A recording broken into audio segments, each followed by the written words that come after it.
completude da revelação só se culmina em Cristo. Em Cristo, toda a revelação da Bíblia é completa. É por isso que nós dizemos que a Bíblia se encerrou e o cano se fechou e não há mais mistério a ser revelado, porque Cristo é o desvendar de todo o mistério. Agostinho de Hipona disse uma vez que no Antigo Testamento é o Novo oculto e o Novo Testamento é o Velho revelado. Então em Cristo a palavra se completa, e então não há mistério. O apóstolo Paulo ele afirma em Colossenses dizendo que o mistério que estava oculto em Deus, ele revelou, a saber, Jesus Cristo. Então se alguém disser a você, existe um mistério forte na igreja, não é mistério, porque todo o mistério foi revelado, que é Cristo, a palavra viva no meio de nós. Então todas as fragmentações, toda a revelação que Deus deu a cada homem que está descrito, a cada mulher que está descrito na Bíblia, receberam fragmentos da palavra, mas não receberam a palavra completa, porque a palavra completa só vem quando Cristo se encarna, porque Cristo é a completude, é a perfeição, é a revelação, é o encerramento do cânon, é o mistério de Deus que é revelado. E aí nós podemos entender a partir deste primeiro ponto que Deus não é um Deus mudo. O nosso Deus não é um Deus mudo. Ele é um Deus que fala e que se revela. Ele tem boca e fala. Existem deuses que têm olhos, mas não vê, ouvidos, mas não ouvem, boca, mas não fala. Mas o Deus a quem nós servimos não é um Deus que se oculta do seu povo. Pelo contrário, ele se revela no meio do seu povo. Ele fala e a sua voz é audível. Ele não deixou de falar depois que Adão caiu no pecado, não. Foi aí que ele falou muito mais com os homens. Ele falava com Adão no jardim, mas no dia que Adão pecou, ele começou a falar e ele se relacionou com vários homens. Um menininho, uma criança ainda, dentro da casa do Senhor, servindo no templo, ouviu a voz de Deus por 3 vezes dizendo: Samuel, Samuel. E ele disse: fala, Senhor, porque o teu servo ouve. A maior tragédia espiritual de uma igreja, a maior tragédia espiritual de um crente é ignorar a voz de Deus quando ele fala. O problema da nossa geração é que Deus não está falando, na verdade ele fala. O problema é que está faltando pessoas para ouvir a voz de Deus. Mas aqui nessa noite eu acredito que tem uma igreja que ainda tem ouvidos sensíveis para ouvir a voz de Deus. Há um senso de urgência nessa mensagem, e ele está dizendo: Deus falou no passado, mas ele continua falando hoje. Então, se Deus está falando através de seu Filho amado Jesus Cristo, quem ousa permanecer indiferente quando Deus fala? A Bíblia diz que quando Deus fala, a terra se cala. Quando Deus fala, os firmamentos da terra se abalam. Quando Deus fala na terra, a terra tem que se reverenciar. Os homens têm que curvar a sua cabeça. E eu tenho certeza nessa noite que Deus está falando conosco, e não está falando só apenas no início da mensagem. A cada vida, a cada palavra, a cada louvor, a cada frase dada, a cada levantar de mão, através da natureza, Deus está se comunicando ao homem. Deus está falando com o homem. O problema é que Deus não está falando, Deus está. O problema é ter ouvidos para ouvir. O problema não é somente Deus falar, mas é você ter ouvidos sensíveis para ouvir. Nessa noite, se Deus quiser usar qualquer pessoa aqui para entregar uma mensagem dos altos céus, eu não vou fechar o meu coração, mas como Samuel, em humildade a Deus, em reverência, eu direi: fala, Senhor, porque o teu servo está ouvindo. Deus não está procurando uma geração que não ouve a sua voz. Deus está procurando um rebanho que ouve a sua voz. E ele diz: as minhas ovelhas ouvem minha voz e sabem que sou eu que falo. Em meio a várias vozes que estão sendo ditas, em meio às várias vozes que estão falando, você consegue identificar a voz do teu pastor? Você consegue identificar a voz de Deus? Eu tenho levado este hino colocando como lema na minha vida: eu preciso calar todas as vozes, mas a voz de Deus precisa bradar desde o céu. A voz de Deus precisa ser dita, falada e ouvida no meio de nós. Richard Baxter dizia que o mesmo sol que amolece a cera endurece o barro. Se ouvirmos a voz de Deus com fé, os nossos corações se amolecem. Se resistirmos, Ele endurece. Por isso a Bíblia diz: se ouvires a voz do Senhor teu Deus, não endureçais os vossos corações. Se o seu coração entrou nesta noite duro, a voz de Deus vai amolecer o seu coração, porque a palavra de Deus é como um martelo que esmiuça a penha. Assim como o sol amolece a cera, a voz de Deus vai amolecer e quebrantar os nossos corações, para que possamos seguir no mandato, no objetivo e na direção que Deus quer que tomamos na nossa vida. Glória a Deus. Ele diz: Deus falou no passado e Ele fala hoje. A nossa maior necessidade não é que Ele fale mais, mas é que nós ouçamos Ele melhor. A maior necessidade da igreja não é que Deus fale mais do que Ele está falando.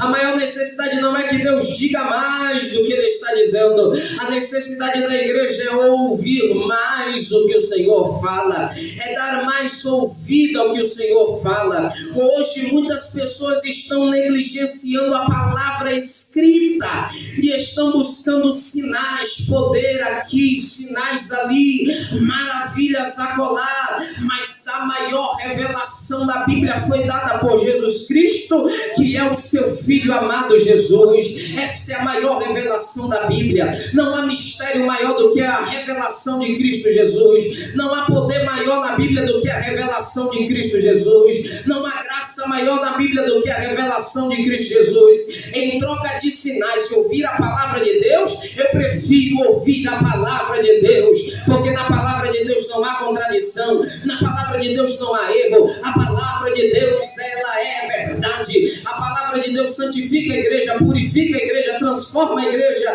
muda a igreja, faz a igreja ser cheia do poder. É pela palavra de Deus, pela palavra de Deus. A Bíblia, ela não é apenas um livro para ler, mas é uma voz para obedecer. Já dizia Dwight Moody, ele dizia: a Bíblia não é apenas um livro para ser lido, mas é uma voz para ser obedecida.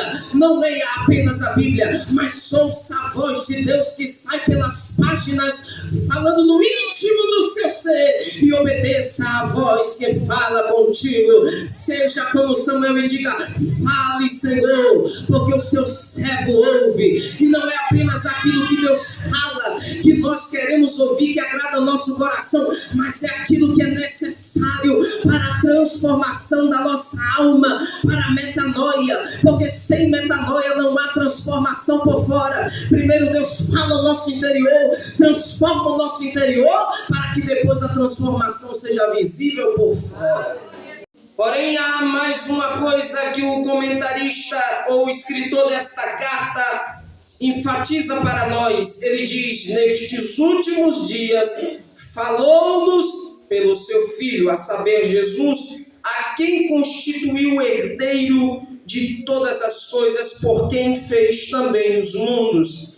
Aqui o autor ele vai elevar a revelação de Deus ao seu clímax. E qual é o clímax da revelação de Deus?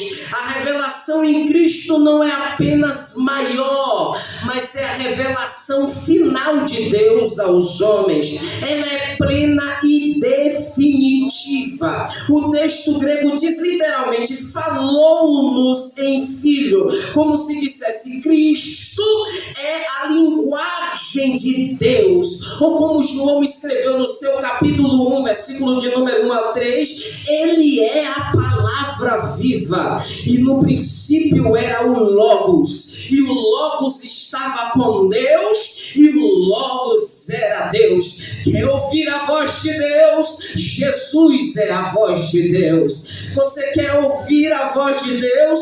Jesus é a voz de Deus. Você quer sentir o poder de Deus? Jesus é o poder de Deus. Você quer sentir o amor de Deus? Jesus é o amor de Deus. Ele está dizendo, ele fala-nos agora pelo seu Filho. Ou seja, não existe mais nenhuma revelação.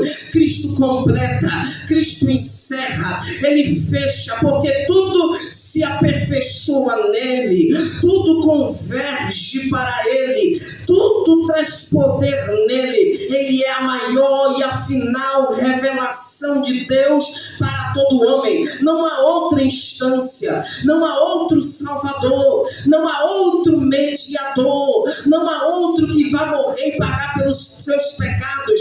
Somente Cristo levou, e quando ele levou o sacrifício dele foi único e final, porque o sacrifício dele foi perfeito. Aleluia! Mas observe que o escritor agora dá 7 títulos às obras que revelam a majestade de Cristo. Vamos analisar. Olha o que ele diz: ao qual, sendo o resplendor de sua glória e a imagem expressa de sua pessoa. Ele começa dizendo no versículo 2, melhor dizendo, ele diz, por quem constituiu ou constituído herdeiro. A quem constituiu o herdeiro? Jesus foi constituído herdeiro de todas as coisas. Jesus não começa em Belém, ele é eterno, ele vem antes da existência do mundo, porque ele é coautor da criação. João diz, todas as coisas foram feitas por ele, e sem ele nada do que foi feito se fez. Jesus não é ser criado, Jesus é criador. Ele não foi criado por Deus, inventado por Deus, mas ele é o próprio Criador. E no que isso converge? Se negarmos isso, negamos a divindade de Cristo. E negar a divindade de Cristo é demolir o alicerce da salvação. Qual é o segundo atributo? O resplendor da glória de Deus. O resplendor da glória de Deus. Ele é o resplendor da glória de Deus. Ele não apenas reflete a glória, mas ele emana a glória divina, como a luz emana do sol. Cristo é Deus, a luz invisível. A irmã falou aqui que nós precisamos ter a luz constantemente, porque dentro da nossa casa às vezes falta energia, acabou a luz, mas Cristo é a luz da igreja.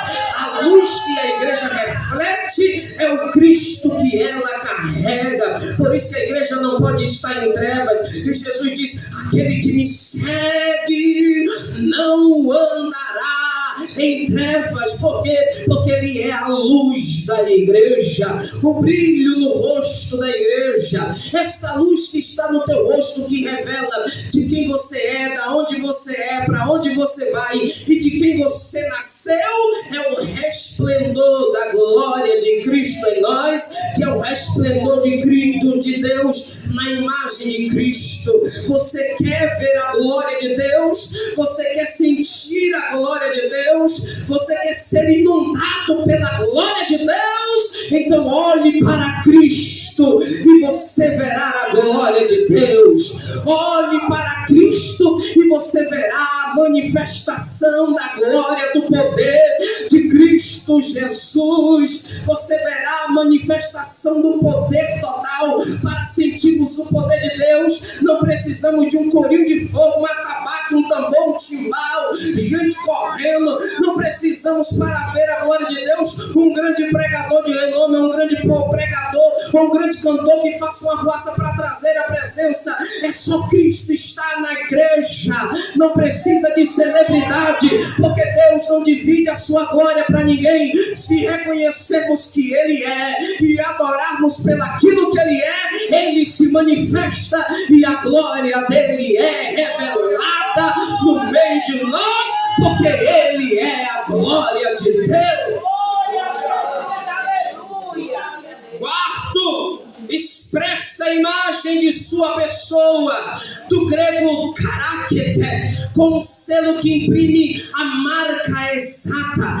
Cristo é a reprodução perfeita da natureza do Pai. Quando questionado pelo seu discípulo, dizendo: Mestre, mostra-nos o Pai, ele disse: quem vê a mim, vê o Pai. Você não precisa ver Deus, é só olhar para mim, é só olhar para o Cordeiro de Deus. Paulo escreve aos Filipenses, capítulo de número 2, dizendo: ele era igual a Deus, da mesma substância, da mesma essência, ou seja, ele é a expressa imagem da pessoa de Deus. O que isso significa, Carlos? Que nós não precisamos de outro mediador, não precisamos de outra pessoa. Sabe por quê? Porque o Filho Jesus nos mostra o Pai com perfeição. É por isso que nós não adoramos a anjos, é por isso que nós não louvamos a arcanjo, é por isso que nós não fazemos culto a anjos. Sabe por quê? Porque anjo nos despede labaredas de fogo na igreja. Não foi o anjo que morreu na cruz para nos salvar, não é anjo que merece adoração. Eles merecem respeito porque são ministros santos e ministram ao nosso respeito, mas louvor e adoração somente aquele que é digno de receber, porque foi morto e reviveu. O que era, o que é e que há de vir a saber, Jesus Cristo, o nosso Senhor. Nós não adoramos a anjo, nós não adoramos arcanjo. Eu não quero ver anjo na igreja, eu não quero ver anjos na igreja, eu quero ver Jesus, eu quero ver Deus, eu quero ver o Espírito Santo, eu quero ver a glória de Deus aqui no nosso meio, despedindo labaredas de fogo do altar, reacendendo as brasas e nos avivando. É Cristo, é Cristo, é Cristo, Cristo, Cristo, Cristo. E eu morrerei dizendo: Cristo é o Senhor da igreja, Ele é o poder da igreja, Ele é a verdade da igreja, Ele é a força da igreja, Ele é a determinação da igreja, Ele é a vida da igreja. É Cristo, Cristo, Cristo. Aleluia! Quinto, ele diz: sustentando todas as coisas pela palavra do seu poder. Isso aqui é forte. Ele não apenas criou o mundo, André, mas ele sustenta todas as coisas. Me diga como é que os planetas funcionam. Me diga como é que os planetas não se chocam um contra o outro. Porque o sol clareia de dia e a lua clareia de noite. Me mostre porque as estrelas não caem na terra. Me mostre quem é que sustenta o sistema planetário lá no universo. Você vai dizer para mim: Carlos, já explicaram pela ciência, o que sustenta os planetas são a gravidade. Não, a gravidade é o poder da mão dele. Ele sustenta todas as coisas pela palavra do seu poder. A gravidade obedece à sua ordem. O fôlego dos pulmões dos humanos é sustentado pela sua palavra. Ele diz ao mar: não passa daqui, e o mar não passa. A Bíblia diz que ele chama as estrelas pelo seu nome e ele conhece cada uma.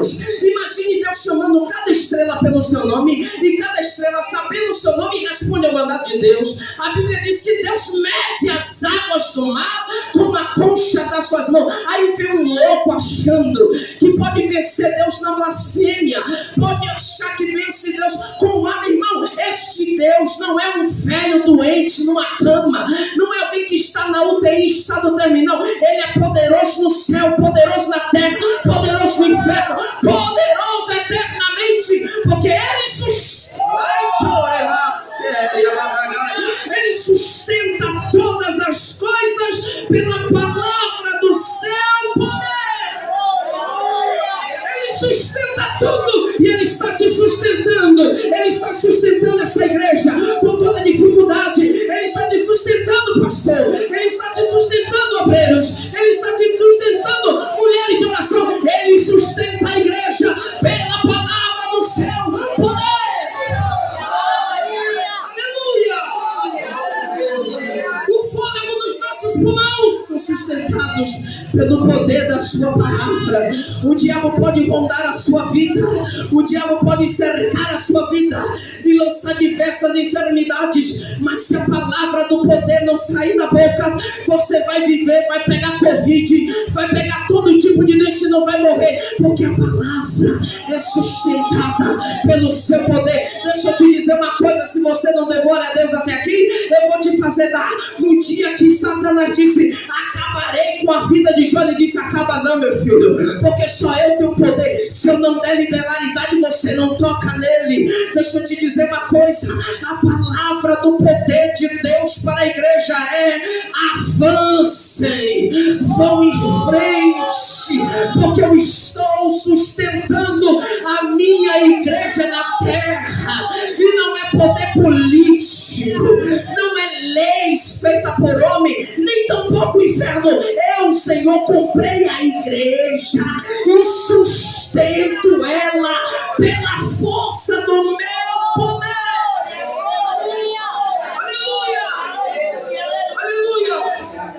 Ele sustenta todas as coisas pela sua palavra.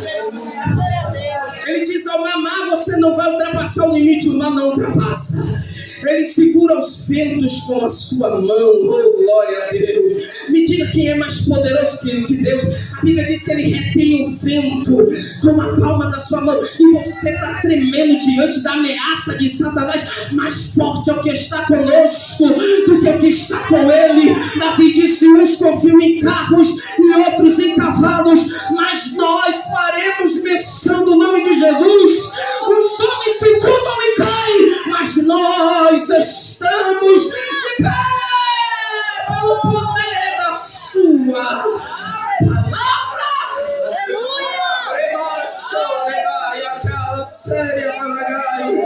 Eu estou sentindo a glória de Deus aqui. Eu estou sentindo o poder de Deus aqui.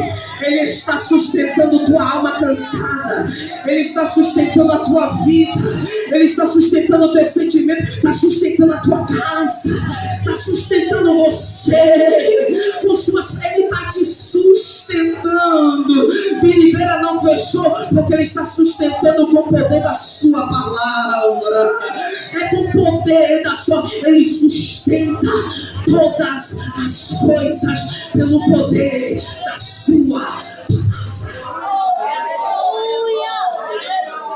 Glória. Sexto, olha o que ele diz: havendo feito por si mesmo a purificação dos nossos pecados, nenhum profeta ou sacerdote purificou os pecados da nação, nenhum anjo purificou os pecados da nação, mas existe um que fez por si mesmo a purificação dos nossos pecados, o santo, verdadeiro, alfa, o ômega, o princípio e fim, só ele fez por si mesmo sacrifício pelos nossos pecados. Não foi com sangue de bode, nem sangue de galinha, nem sangue de novilho. Ele derramou o seu próprio sangue na cruz. Foi o seu sangue que te salvou, foi o seu sangue que te libertou, foi o seu sangue que te desatou as amarras ao sangue dele. O sangue dele, o sangue dele, é o sangue dele. Por isso que nós adoramos aquele que é digno de receber. Porque ele é digno, porque venceu a morte, porque venceu o inferno, porque venceu o pecado, porque venceu as amarras da tribulação do inferno e nos tornou livre para a glória de Deus Pai. E porque ele venceu, você não precisa mais viver preso ao pecado, porque a purificação já foi feita e ela está liberada para quem quiser hoje. Para quem quiser hoje. Se você se arrepender hoje do seu pecado, Jesus te dá um banho de graça e de misericórdia, te tira de título de bastardo e te coloca nome de filho, te dá um anel, uma roupa nova para você participar da glória que há de vir. Sétimo, eu preciso correr. Assentou-se à destra da majestade nas alturas. Agora olha para cá. Sentar-se nos tempos bíblicos significava obra concluída. Nenhum sacerdote Olhe para cá. Nenhum sacerdote sentava no templo. Por que não sentava? Porque a obra nunca acabava. Um sacerdote nunca terminava de ter o seu serviço. E um sacerdote nunca sentava na casa de Deus, porque a obra nunca acabava. Sempre tinha algo para fazer. Sempre tinha um sacrifício para fazer, para levar os pecados do povo a Deus. Porque o sacrifício nunca acabava, o sacerdote nunca podia se sentar. Mas a Bíblia diz que Cristo assentou. Porque o seu sacrifício é definitivo. É eterno e eficaz. Ele se sentou com o que ele disse: eu acabei a obra, está encerrado, eu já entreguei o meu sangue e já justifiquei a humanidade diante de Deus, eu já terminei o serviço. E se ele assenta-se à destra da majestade nas alturas, significa que ele reina. E se ele reina nas alturas, nada pode vencê-lo aqui embaixo. Quem é que pode vencer o nosso Deus? Quem é que pode vencer Jesus? Você diria o diabo, mas Paulo escreve em Colossenses capítulo de número 2 dizendo que ele fez, ou na cruz ele expôs a derrota e a vergonha de principados e potestades, triunfando sobre si mesmo. Na cruz não há ninguém que possa parar o nosso Deus, não há ninguém que possa deter o nosso Deus. Ele se assentou à destra da justiça e ele está dizendo: o controle da humanidade agora está na minha mão. Eu controlo o início, o meio e o fim da história. Eu controlo o início, o meio e o fim da história. Aquele que nasceu condenado à morte agora tem liberdade e tem esperança de ser condenado do inferno. Por quê? Porque eu tomei a chave da mão de Satanás. A morte e o inferno, a vida e a morte está na minha mão e eu coordeno tudo, controlo tudo. E deixa eu te dizer uma coisa: se você entrou aqui essa noite sem esperança, porque o controle está na mão de Jesus. João chorou quando viu a visão, porque não tinha ninguém que pudesse desatar o selo, mas o ancião diz: eis aí João, o cordeiro que morreu, que foi morto mas vive, ele tem o poder de abrir o livro e desatar o selo. Em outras palavras, ele está dizendo: o nosso futuro está guardado na mão daquele que venceu e recebeu a autoridade de desvendar e ler e conduzir o nosso futuro. O universo, as constelações, os planetas é apenas um palco onde Cristo exibe a sua glória, porque ele é precioso. Vamos para a última parte do texto, versículo de número 4. Olha o que ele diz: feito tanto mais excelente do que os homens. Esse é um chamado à fé e à esperança. Tendo sido feito mais excelente do que os anjos. Lá no judaísmo, os anjos eram instrumentos de revelação de Deus. Eles estavam associados a seu nome, seu ser, sua obra. Tudo em Cristo é mais excelente. E é por isso que o autor começa a construir a primeira de muitas advertências aos judeus. Se os judeus temiam desobedecer aos anjos, quanto mais perigoso é negligenciar o filho. O escritor hebreu estava dizendo: vocês temem a anjo, eu provo a vocês que vocês devem temer um que é maior do que os anjos. Se vocês negligenciarem um filho, não haverá outra instância para vocês serem salvos. Então, se vocês respeitam os anjos e têm medo de desonrar os anjos, eu diria a vocês: não negligenciem o filho, porque o filho é mais perigoso do que os anjos. Ele é mais forte, mais poderoso do que os anjos, porque ele recebeu um nome mais excelente do que eles. É por isso que ele escreve no capítulo de número 2, versículo de número 3, dizendo: como escaparemos nós se não atentarmos a tão grande salvação? Você já ouviu a voz de Deus? Você está ouvindo a voz de Deus agora? Se Cristo é superior a tudo e a todos, qual é a desculpa que justifica desprezá-lo? O mundo corre atrás de experiências espirituais rasas, mas a plenitude de Deus está no Filho. Negligenciar a Cristo é caminhar voluntariamente necessariamente para o juízo. Então nós não vamos desrespeitar o anjo, mas não vamos adorá-lo. Antes vamos ter temor a Deus e respeitar Jesus Cristo, o Filho de Deus, porque Deus falou no passado e Deus fala hoje, e Ele escolheu falar a nós por meio do seu Filho. Você pode até não estar ouvindo, mas Deus está falando. Você pode até estar correndo, mas Deus está te chamando. Você pode até estar perdido, mas o Filho é o caminho de volta para casa. Se Ele é o resplendor da glória de Deus, então olhe para Ele. Se Ele sustenta todas as coisas pela palavra do seu poder, então dependa dEle. Se Ele purificou os nossos pecados, arrependa-se e creia nele. Se Ele está sentado à direita de Deus, então Ele está no trono e reina soberano. E deixa eu te dizer mais uma coisa: o seu reinado não será abalado, porque Ele reina perpetuamente, para sempre e para sempre. Aleluia! Glória a Deus! E o que é que você quer dizer para mim, pregador? Deus falou, Deus fala e Ele falará. Aleluia!